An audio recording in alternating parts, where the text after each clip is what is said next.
You got challenges that you're going to run across. But he used to get a lot of credit cards. And this was during the time, you know, how the credit card companies would just mail the cards out. Yeah. And you just get one in the mail, like they'd already prove you and all that kind of stuff, right?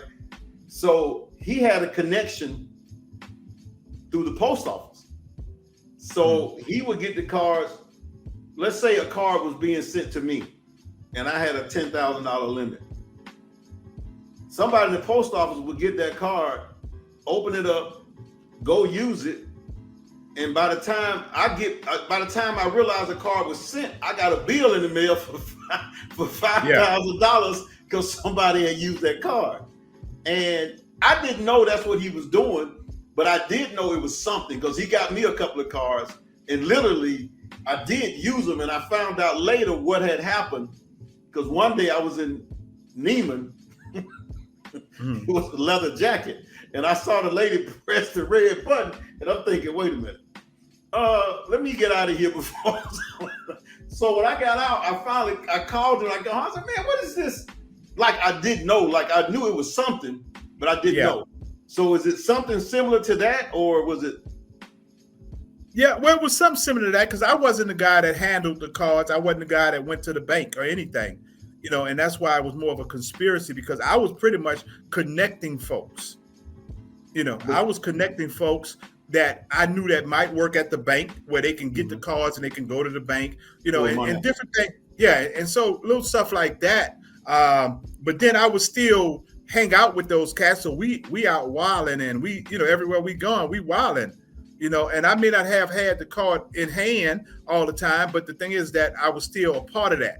Right. You know, and so I tell people, anytime you go to Hooters and you start busting champagne bottles, you're on another level, baby.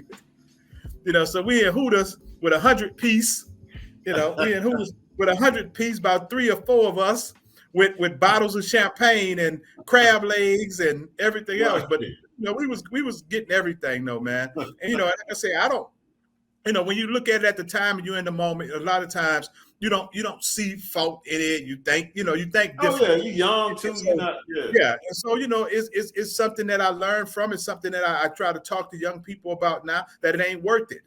You know, I was blessed. I was blessed to be able to come out of it a better person, a richer person, and everything. But that's not the consensus. You know, and let's talk about that because you got obviously there had to be fed time. So if you got 16, I don't know if you did the whole 16, but you got sent to a federal camp. Would you say? I don't know. Was it like that? You know, was it? You know, when you hear about feds, sometimes they go and you got tennis courts there and all kind of stuff. Is that was it? Well, they have different levels to feds, and like you said, they have a camp. Then they have the FCI, which is the bigger one, and then they have different levels. So you have low security, minimum security, and maximum security. Basically, because mine was more of a white collar crime, and I didn't have any violent history other than, like I said, a charge that I had when I was a minor, but that didn't stick. You know, and so what happened was they put me in a minimum security. So with a minimum security, you might not have, well, we didn't have tennis courts, but you did have basketball leagues, you had flag football leagues, you know, so you did have a lot more relaxed atmosphere. Okay. So now, this is where you met somebody who told you about taxes. Is that true? Yeah. How did that come about? And I had a janitorial service and a courier business, you know, before I went in, because I'd been an entrepreneur pretty much all my life. So when I was in, what happened was my partner did the taxes. So he did the business taxes and my personal taxes. And it was something I had specifically asked him to do on my taxes, but he didn't do it. So when he sent me my copies, I looked at it and I said, well, damn, he didn't do what I asked him to do. So I asked around, did anybody know somebody that worked, you know, that did taxes or was in there for taxes? So the first guy somebody referred me to, I think he was like, bro, I'm in prison. I ain't trying to teach nobody no taxes and look at your stuff. So he kind of shunned me off. So I asked for somebody else. And so they gave me this other cat, Greg, who, when I brought it to Greg, man, he showed me every single thing like that I could have been doing, what I didn't do. So he told me about amending the taxes. And he saw that I was extremely, extremely interested. And he asked me, he said, man, you want to learn this? I said, yeah. I said, yeah. So every day, man, I would have my ex-wife send me in blank 1040s. And he would sit down and kind of show me the game. But then I would go to the library every day and get books, get books on taxes and read up on it and learn and practice. So every day he would give me practice returns and scenarios to go through. And so eventually I got extremely proficient at it. But once I got to the halfway house, I started learning business taxes, and then I started learning the business of taxes. And then from there, it kind of catapulted. It shot off. Now, when you said he saw you was extremely interested, was your mind ticking that, hey, I can start a business with this, or you was just trying to figure out taxes? You just wanted to know, was your mind going like, man, I can start a business, or what? Yeah, it was two things that I saw my passion in that, for one. And the reason why I say I saw my passion, because I was a numbers, I've always been a numbers person. Like I was that cat in high school or even junior high that would try to figure out a problem in my head before you can figure it out, before you can figure it out on your calculator.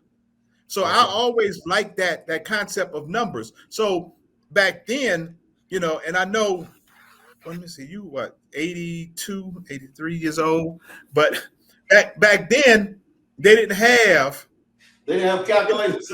They didn't have computers, back when I started doing tax, there wasn't no tax software. So you would actually have those tax forms and you would go line by line. You would have to open up the tax book to look at the tables. You would have to do all those type things to do it. So I learned by line by looking in the books. And so as I started reading, the other thing about me too, always been, I love learning new stuff.